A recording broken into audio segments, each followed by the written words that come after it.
ఆంధ్రప్రదేశ్ రాష్ట్రంలో ఎలక్ట్రానిక్ వ్యర్థాలను తరలించేందుకు ప్రభుత్వం తీసుకుంటున్న చర్యలేంటి అని శాసనమండలి సభ్యులు వంక రవీంద్రనాథ్ అడిగిన ప్రశ్నలకు పర్యావరణ అటవీ శాఖ మంత్రి పవన్ కళ్యాణ్ సమాధానం చెప్పారు. ఉత్పత్తిదారుల నుంచి అందుకున్న దేశవ్యాప్త అమ్మకాల డేటా ఆధారంగా జాతీయ స్థాయిలో ఎలక్ట్రానిక్ వ్యర్థాల ఉత్పత్తికి సెంట్రల్ పొల్యూషన్ బోర్డు అంచనాల ప్రకారం దేశంలో ఏపీ 12వ స్థానంలో ఉందన్నారు. ఏపీలో 6 రీసైక్లింగ్ వ్యర్థాల సేకరణకు నమోదైనట్లుగా తెలిపారు. రీసైక్లర్స్ ద్వారా వ్యర్థాల సేకరణ జరుగుతుందని పవన్ తెలిపారు. రీసైక్లింగ్ వ్యర్థాలైన ప్లాస్టిక్, ఇతర లోహాలను ప్రమాదకర వ్యర్థాలుగా ఎలక్ట్రానిక్ వ్యర్థాల రీసైక్లింగ్ యూనిట్ల ద్వారా తరలిస్తున్నట్లుగా తెలిపారు. పర్యావరణ పరిరక్షణకు, కాలుష్య నివారణకు తన శాఖ పరిధిలోని అధికారులతో పవన్ కళ్యాణ్ తరచూ సమీక్షలు నిర్వహిస్తూ తగిన చర్యలు చేపడుతున్న విషయం తెలిసిందే.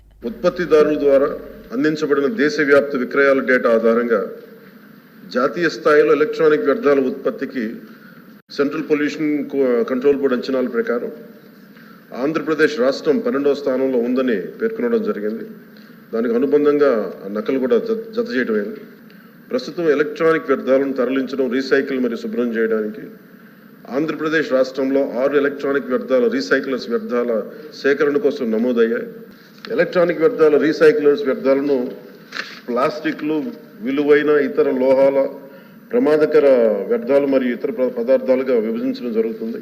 ఎలక్ట్రానిక్ వ్యర్థాల రీసైక్లింగ్ యూనిట్ల ద్వారా విలువైన ఇతర లోహాలు సంగ్రహించడం అవుతుంది. మరి ఇనర్ట్ మెటీరియల్ తరలించడానికి తదుపరి శాస్త్రీయ ట్రీట్మెంట్ కోసం TSDFకి అంటే ట్రీట్మెంట్ స్టోరేజ్ డిస్పోజల్ ఫెసిలిటీకి దీన్ని తరలించబడుతుంది.